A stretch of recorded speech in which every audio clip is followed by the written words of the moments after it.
오늘 시간에는 나라 사랑입니다. 나라 사랑. 한번 따라 하시겠습니다. 나라 사랑. 나라 사랑. 나라 사랑.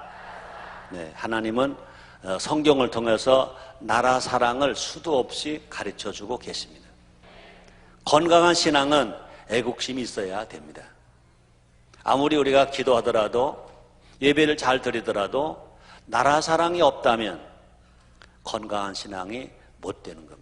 그러므로 건강한 신앙이 되려면 나라도 사랑해야 한다. 특별히 오늘은 2005년 10월 9일입니다. 무슨 날이죠? 네, 주일로 보면 10월 둘째 주일이고 날로 보면 10월 9일 한글날입니다. 한글날. 그래서 오늘은 훈민정음 반포 559돌 되는 한글날입니다. 559년 전 1446년 10월 9일 세종대왕은 훈민정음을 반포했습니다.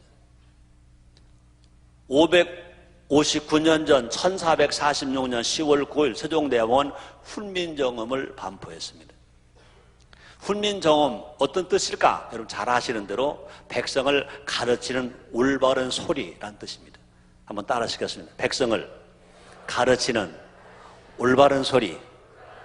다시요. 백성을 가르치는 올바른 소리. 훈민정음입니다. 백성들이 자유롭게 말과 글을 배우고 쓸 수 있게 하기 위해서 제정한 겁니다. 1997년 10월 1일에 유네스코는 훈민정음을 세계 문화유산으로 지정했습니다. 유네스코에서 세계 문화유산으로 지정받은 것이 뭐냐? 한글입니다. 한글은 국민을 사랑한 마음에서 나온 것입니다. 그러므로 우리는 한글을 사랑해야 됩니다. 또 한글날을 맞아서 우리는 나라 사랑의 마음을 새롭게 해야 할 것입니다. 우리가 한글날 그러면 우리가 한글만 생각할 것이 아니라 한글날 그러면 백성을 사랑해서 세종대왕께서 한글을 만드셨다 생각해야 됩니다. 나라 사랑은 국민의 의무이기 전에 복입니다. 따라합시다. 나라 사랑은 복이다. 아멘입니까? 나라를 사랑하면 하나님이 복을 주십니다. 나라를 사랑하면 복을 받습니다. 나라 사랑하면 우리의 사랑이 넓어집니다. 나라 사랑하면 우리의 기도가 깊어집니다. 또 나라 사랑하면 하나님의 눈으로 세상을 볼 수 있습니다. 느헤미야는 하나님과 사람 앞에 인정받은 사람입니다. 우리가 하나님 앞에 인정받고 사람에게 인정받으면 그것보다 더 큰 복이 없어요. 사랑하는 여러분들도요, 하나님께도 인정받고 사람께도 인정받는 여러분 다 되시기를 주님으로 축원합니다. 하나님께 인정받는 사람, 사람에게 인정받는 사람이 되면 하늘 일마다 잘 될 수 있습니다. 그런데 느헤미야가 왜 하나님께 인정받고 사람 인정받았을까? 그는 나라 사랑하는 사람이었습니다. 나라 사랑하는 사람. 느헤미야는요, 예루살렘 성의 황폐함을 듣고 고개를 돌리지 않았습니다. 현대인처럼 나라가 어렵다고 이민 갈 생각하지 않았습니다. 느헤미야는요, 자신이 유대인이라는 것을 숨기지도 않았습니다. 또 느헤미야는요, 나라 사랑하는 마음에 바사 왕궁의 편안함도 버렸습니다. 나라를 사랑하기 때문에 왕궁에서 편하게 살 것도 거부했습니다. 뿐 아닙니다. 느헤미야는요, 왕의 술관원이란 부와 명예와 권력도 버렸습니다. 느헤미야는요, 피 끓는 애국심에 예루살렘으로 달려갔다 그랬습니다. 느헤미야는요, 모진 어려움에도 불구하고 예루살렘 성벽을 재건했다 그랬습니다. 하나님은 이런 느헤미야의 애국심을 인정하셨습니다. 느헤미야는요, 성경에 이름이 남겨졌고 뿐 아니라 역사의 주인공으로 높여주셨습니다. 하나님이 그 느헤미야 이름을 성경에 남겨주셨어요. 역사의 주인공으로 하나님 그를 높여주셨습니다. 여러분, 성경에 기록되는 사람, 하나님으로부터 높임을 받는 사람, 복받는 사람입니다. 여러분도 그런 사람 다 되시기를 주의 이름으로 축원합니다. 우리도요, 느헤미야처럼 나라 사랑하면 그런 축복을, 그런 인정을, 그런 사랑을 다 받을 수 있는 것입니다. 이 시대에 필요한 방법에 맞춰서 우리는 대한민국 국민으로서 대한민국을 우리가 사랑하고 뿐 아니라 대한민국을 바로 세워야 될 것인 것입니다. 그래서 이 시간에는요, 어떻게 하는 것이, 지금 오늘 이 시간에 어떻게 하는 것이 나라를 사랑하는 건가? 오늘 지금 이 자리에서 오늘 우리가 나라 사랑한 것이 무엇일까? 함께 알아보고 그렇게 삶으로 말미암아 정말로 이 나라를 이끌어가는, 대한민국을 이끌어가는, 대한민국을 세워가는 작지만 작은 주인공들 다 되시기를 제 이름으로 축원합니다. 첫째로 한글 사랑입니다. 따라합시다. 한글을 사랑하자. 지금 이 시대에 오늘 우리가 오늘 나라 사랑이 뭘까? 오늘 한글날입니다. 한글을 사랑하는 것, 나라 사랑하는 겁니다. 왜요? 한글은 우리의 나라의 글이니까.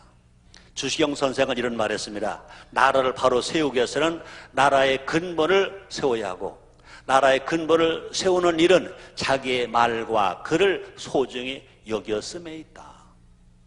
자기 나라의 글과 자기의 말을 소중히 여기면 그것이 나라의 근본을 세우는 것이고, 나라의 근본을 세우는 그것이 바로 나라를 바로 세우는 거다. 우리가 대한민국을 바로 세우기 위해서는 대한민국의 근본을 세워야 되고, 대한민국의 근본을 세우려면 대한민국의 그린 한글과 우리의 말을 소중히 여기고 소중히 쓸 때 그것이다 그랬습니다. 근데 안타깝게도요, 우리 언어가 너무 많이 오염되고 있습니다. 또 너무 많은 언어 폭력이 심각한 수준에 와 있습니다. 입에 담기도 민망한 욕설이 서슴없이 난무합니다. 왜 사람들이 그렇게 욕을 잘하는지 몰라요. 재미로 우리의 말과 글을 파괴하고 있어요. 난 요사이 젊은 N세대들이 하는 말을 난 이해 못해요. 이런 말이 있대. 한번 알아볼래요? 짱나. 짱나가 뭔지 알아요? 짱나가 뭔지 알아요? 짜증나. 오, 잘하네. 난 그것도 몰랐었어요. 그럼 요거 알아봐라. 이거 알아봐. 이건 모를 거라 아마 저에다 리을한 절. 그게 뭔지 알아요? 절. 알아맞혀봐요. 입만의 성가대원들 한번 알아맞혀봐요. 절이 뭔지 알아요? 네? 절이 뭐냐면요, 재수없다 그래요. 재수없다는 말이 절이래. 더더욱 너무나 많은 사람들이요, 한글 우습게 여기고 있습니다. 그래서 많은 사람들이 한국에 살고 있으면서도 우리말로 다 말할 수 있는데도 불구하고 영어로 말하거나 애국어로 말합니다. 지금도 그런 말들을 수도 없이 말하면 뭐 컨셉이 어떻고 뭐가 어떻고 막 그래요. 따라합시다. 대한민국 국민은 한글을 사용하자. 옳게 사용하자. 우리 그러므로 한글을 사랑하니까 한글에 대해 자부심을 가져야 됩니다. 한글의 자부심 보세요. 한글은요, 세계가 인정한 우수한 언어다 그랬습니다. 한글은요, 세계에서 가장 많은 발음을 표기할 수 있는 문자다. 세계에서 가장 많은 발음을 표기할 수 있는 문자. 한글은요, 자그마치 1만 1천 개 이상의 소리를 표현할 수 있다고 말합니다. 한글을 가지고 1만 1천 개 이상의 소리를 표현할 수 있다는 겁니다. 근데 일본 언어는요, 일본은 불과 300개밖에 표현 못한대. 중국어는요, 400개밖에 표현 못한대. 그런데 한글은 자그마치 1만 1천 개 이상의 소리를 표현할 수 있대요. 한글이 간결하고 우수하기 때문에 한국인의 문맹률이 세계 가장 낮습니다. 전 세계에서 문맹률이, 글을 모르는, 그 나라 글을 모르는 문맹률이 제일 없는 나라가 어느 나라냐? 한국입니다. 박수 좀 쳐요. 박수. 얼마나 멋있어요. 얼마나 멋있어요. 얼마나 멋있어요.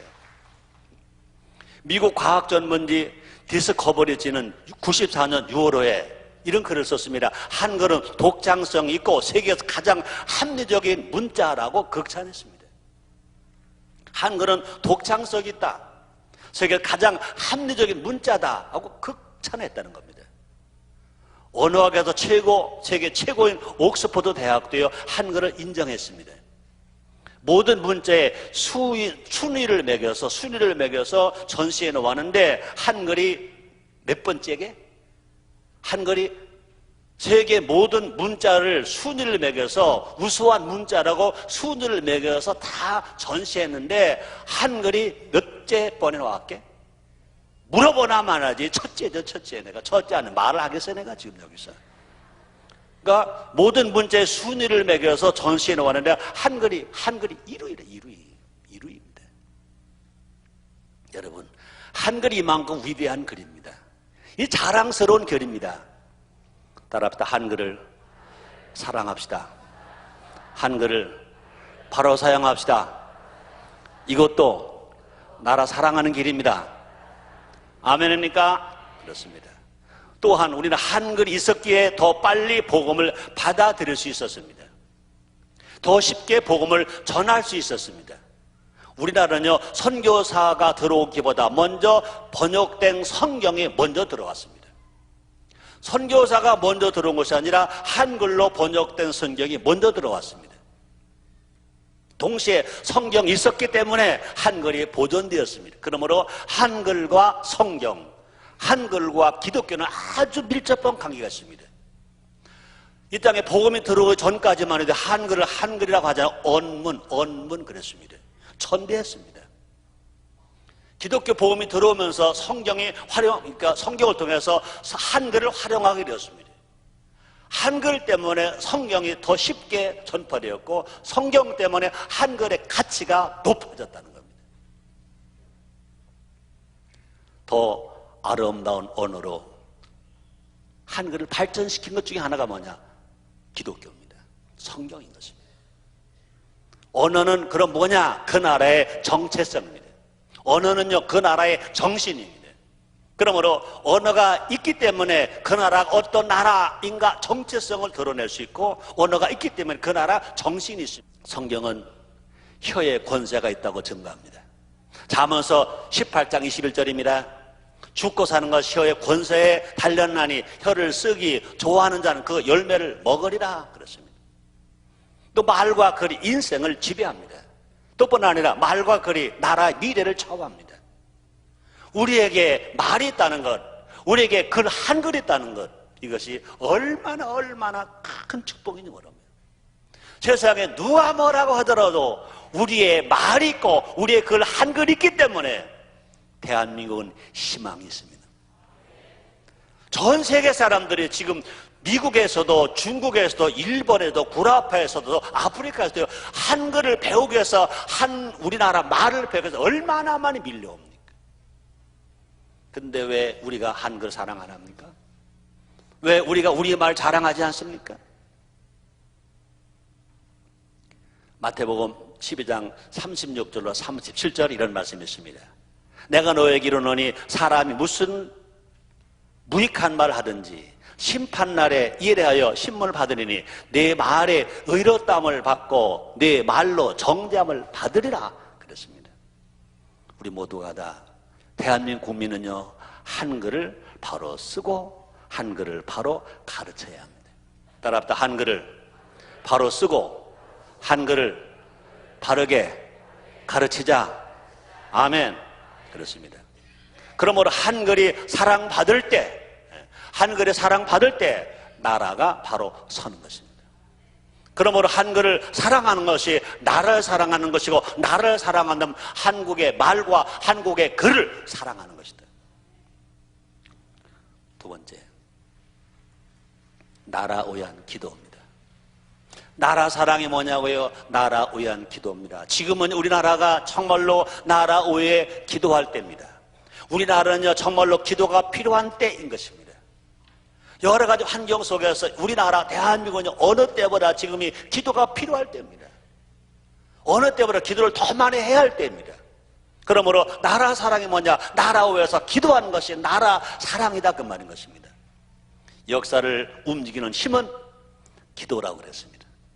기도 안 하는 10만의 군대보다 기도 한 사람 힘이 더 있다고 엘리자베스 1세 여왕이 말했다고 합니다. 나라 위에 기도하는 사람이 역사를 움직입니다.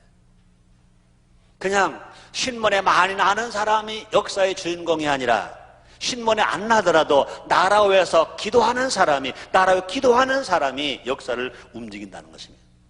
한 명의 기도자가, 한 명의 기도하는 기도자가 천만 군대보다 더 큰 일을 할 수 있다는 것입니다. 왜 그렇습니까? 우리가 기도하면 그 일을 누가 하시느냐? 하나님 해 주시니까 그렇다는 것입니다.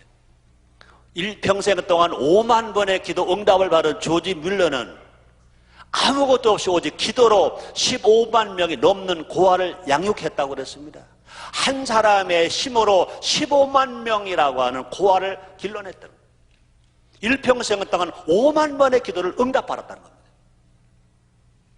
하나님 우리에게 이 날을 맡기셨습니다. 에스겔서 3장 17절 상반절입니다. 인자야, 내가 너를 이스라엘 족속의 파수꾼으로 세웠으니.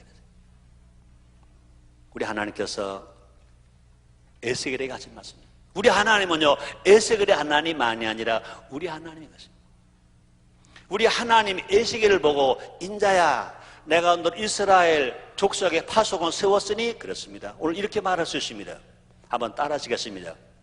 기독교인들아, 한국의 기독교인들아, 내가 너를 대한민국의 파수꾼으로 세웠으니 그렇습니다. 한국의 기독교인들에게 하나님 말씀하십니다. 내가 너희 나라 대한민국을 지키는 파수꾼으로 세웠으니. 여러분, 파수꾼이 졸면 안 됩니다. 파수꾼은 깨어 있어야 합니다. 기도하는 파수꾼은 깨어서 기도하는 겁니다. 우리가 기도할 때 분명히 대한민국을 누가 지켜주실 것이냐? 하나님이 지켜주실 것입니다. 우리가 손들고 기도하면, 한국의 1200만 성도가 손들고 기도하면 이 나라는 분명히 잘 되게 될 것입니다. 1970년대, 1980년대 나라가 얼마나 어려웠습니까? 올람이 망했습니다. 라오스가 망했습니다. 모르는 사람들이 불안했습니다. 그래서 있는 사람들은 금부지 사가지고 달러를 사가지고 이국으로 간다고 말할 때, 그러나 기독교인들은요, 아니요.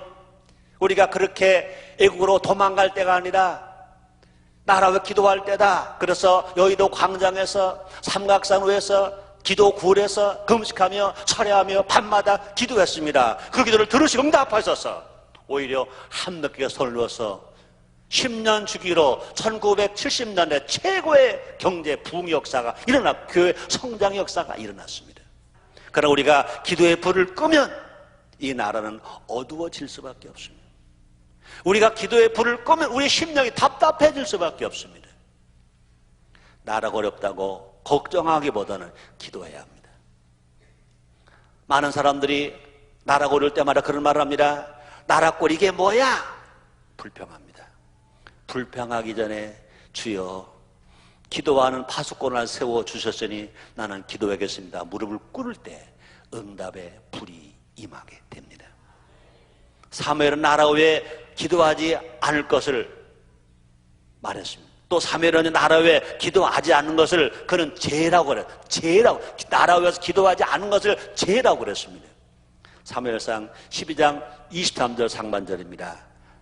난 너희를 위하여 기도하기를 싫은 죄를 여호와 앞에 결단코 범치 아니하고, 백성들을 위해서 기도하지 않는 죄를 범하지 않겠다 그랬습니다. 기도 용사들이 일어나야 합니다. 이사야서 60장 1절입니다. 일어나라, 빛을 발하라. 이런 내 빛이 이르렀고 여호와 영광이 내 위에 임하였음이니라. 지금 이 나라가 기도를 필요한 때인 것입니다. 이 나라가 기도를 먹어야 할 때인 것입니다. 그래서 기도하는 사람 일어나야 합니다. 젊은이 기도용사, 노인 기도용사, 남녀, 노소, 빈부, 기천 구분하지 않고 기도용사가 일어나면 이 나라 부흥할 것입니다. 이 나라는 건강해질 것입니다. 이 나라가 든든해질 것입니다. 이 나라가 분명히 하나님 복받는 나라가 될 것인 것입니다. 기독교인의 용사들이 기도의 횃불을 밝힙시다. 기독교 신앙은 나라와 민족을 위해서 기도하는 신앙입니다. 돌아온 금요일 날입니다. 2005년 10월 14일 서울 상암 경기장에 기도할 기회가 왔습니다. 세계에 평화를 주시옵소서. 이날 영적인 구원과 생활과 구원과 이제 하나님의 축복을 땅에 내려주시옵소서 기도할 것입니다. 분명히 하나님의 영광이 우리 외에 임하는 것을 보게 될 것인 것입니다. 또 뿐 아니라 우리 모두가 더 뜨거워지고 성령의 불로 충만하고 자기의 소원도 이루어지고 나라도 잘 때는 또 교회마다 부흥하는 역사가 틀림없이 일어나게 될 것인 것입니다. 우리가 합심하여 기도할 때 하나님의 영광이 이 땅에 가득하다고 성경을 말씀했습니다. 예레미야서 29장 11절로 13절을 말씀했습니다. 나 여호와가 말하노라. 너를 향한 나의 생각은 내가 하나니 재앙이 아니라 곧 평안이요 너의 장래에 소망을 주는 것은 내 주려 하는 생각이라. 너희는 내게 부르짖으며 나와서 내게 기도하면 내가 너희를 들을 것이요 너희가 진심으로 찾고 찾으면 나를 만나리라. 주님이 땅에 평화를 주신다는 것입니다. 주님이 만나 주신다는 것입니다. 그러므로 지금 이때 우리나라 대한민국은 뭐가 필요할 때냐? 기독교인의 기도가 필요한 것입니다. 우리가 나라 위해 기도하는 것이 뭐냐? 이것이 나라 사랑이요 이것이 애국이라는 겁니다. 세 번째입니다. 책임을 지는 겁니다. 나라 사랑이 뭐냐고요? 나라 사랑이 뭐냐고요? 책임지는 겁니다. 자기가 해야 할 일을 자기가 책임지고 하고 자기가 한 일은 잘못했든 잘했든 자기가 한 일은 자기가 책임을 지는 것이 나라 사랑입니다. 모든 성도 모든 국민이 각자의 자리에서 책임지는 것이 나라 사랑이다 그 말인 것입니다. 오늘 본문을 보면 모두가 나라 사랑하는 마음에 책임을 다했음을 알 수 있습니다. 하나님은요, 하나님 책임 다 하셨습니다. 하나님은요, 이스라엘 백성을 책임지고 보호하셨다고 그랬습니다. 사무엘상 12장 22절입니다. 여호와께서는 너희로 자기의 백성 삼으신 것을 기뻐하신 거로 그 크신 이름을 위하여 자기의 백성을 버리지 아니하실 것이요. 그랬습니다. 또 사무엘은요, 선지자로서 기도와 훈련의 책임을 졌다고 그랬습니다. 사무엘상 12장 23절 말씀이십니다. 나는 너희를 위하여 기도하기를 쉬는 죄를 여호와 앞에 결단코 범치 아니하고 선하고 의로운 도로 너희를 가르칠 것인즉. 백성을 위해서 기도를 쉬는 죄를 범치 않겠다 뿐 아니라 선하고 의로운 도로 너희를 가르친다 그랬습니다. 선지자가 백성을 하나님 말씀으로 가르쳐야 될 것을 말씀합니다. 그 다음에 이스라엘 백성은 책임을 다했습니다. 하나님 섬김의 책임을 져야 했었습니다. 사무엘상 12장 24절 말씀이십니다. 너희는 여호와께서 너희를 위하여 행하신 그 큰 일을 생각하여 오직 그를 경외하며 너희 마음을 다하여 전실히 섬기라. 이것이 이스라엘 백성들이 해야 할 책임인 것입니다. 우리도 우리나라 대한민국을 사랑한다면 책임지는 사람이 되어야 됩니다. 각자가 해야 할 일에요 책임져야 하고요. 일을 하고 난 후에 되어 책임져야 합니다. 근데 안타깝게도 우리나라는요 책임지는 사람이 부족합니다. 신문에 잘난 사람 많이 나옵니다.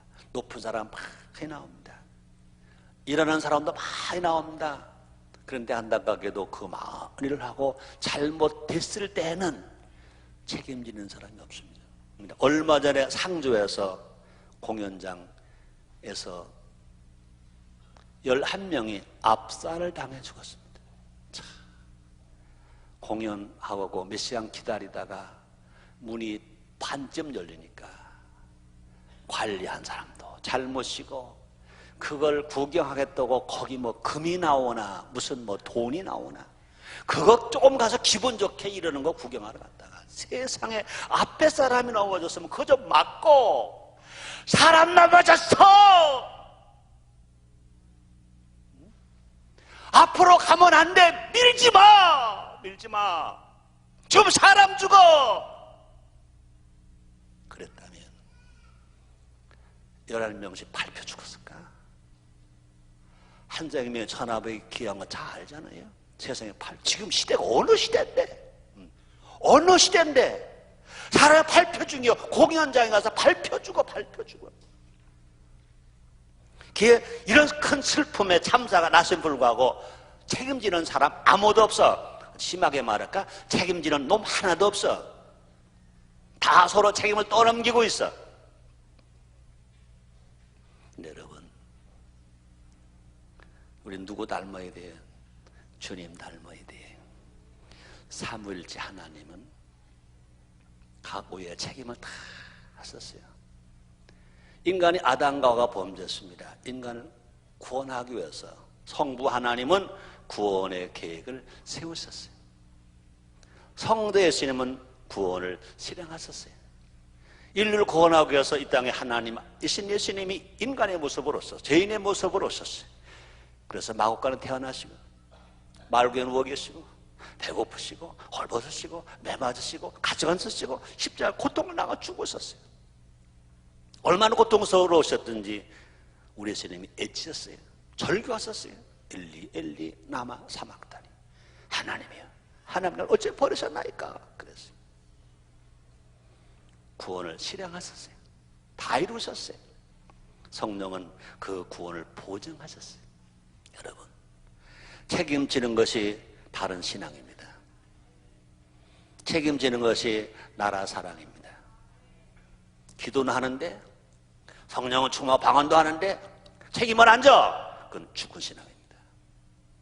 책임을 안 진다. 나라 사랑이 아닙니다. 나라를 오히려 망하게 만드는 겁니다. 정치 지도자는 국민을 책임져야 되고, 국민은 책임지고 의무 수행해야 합니다. 기업은 노동자를 책임져야 되고, 노동자는 맡겨진 일을 책임지고 일을 잘해서 그 기업을 키워야 합니다. 목회자는 성도를 책임져야 되고, 성도는 성경적인 삶을 살아가야 합니다. 모세는 잠깐의 영화와 평안함보다는 책임지는 삶을 살았다고 그랬습니다. 히브리서 11장 24절로 26절입니다. 믿음으로 모세는 장성하여 바로의 공주의 아들이라 칭함을 거절하고 도리어 하나님의 백성과 함께 고난받기를 잠시 제약의 낙을 누리는 것보다 좋아하고, 그리스도를 위하여 받는 능력과 애굽의 모든 받는 능력을, 그리스도를 위하여 받는 모든 능력을 애굽의 모든 보화보다도 큰 재물로 여겼으니 그렇습니다. 모세가 이처럼 책임을 다할 때 하나님께 상 받았습니다. 히브리서 11장 26절 하반절입니다. 이는 상 주심을 바라봄이라. 우리 하나님은 우리를 구원하실 뿐 아니라 우리 하나님 우리에게 뭐 주시냐? 상 주시는 것입니다. 나를 구원하신 하나님 아니라 상 주신 하나님을 바라보고 구원받은 우리가 책임을 다하고 살아갈 때 하나님 우리에게 상 주시는 것입니다. 면류관 안 주십니다. 그런 은혜가 여러분 다 있으시기를 주 이름으로 축원합니다. 아무리 강조해도 부족한 것이 나라 사랑입니다. 나라 사랑의 삶이 하나님이 받으시는 삶인 것입니다.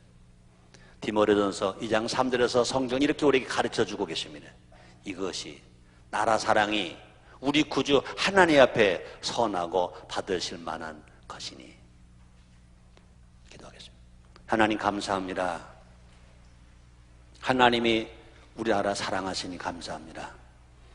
우리도 지금 나라를 사랑할 때입니다. 나라 사랑하는데 앞장서는 우리가 되게 주시옵소서. 우리의 신앙이 애국신앙, 나라 사랑 신앙도 되게 하여 주시옵소서. 하나님 나라가 이 땅에 이루어지도록 기도하고 삶의 앞장서는 우리 모두가 되게 주시옵소서. 예수님의 이름으로 기도드리옵나이다.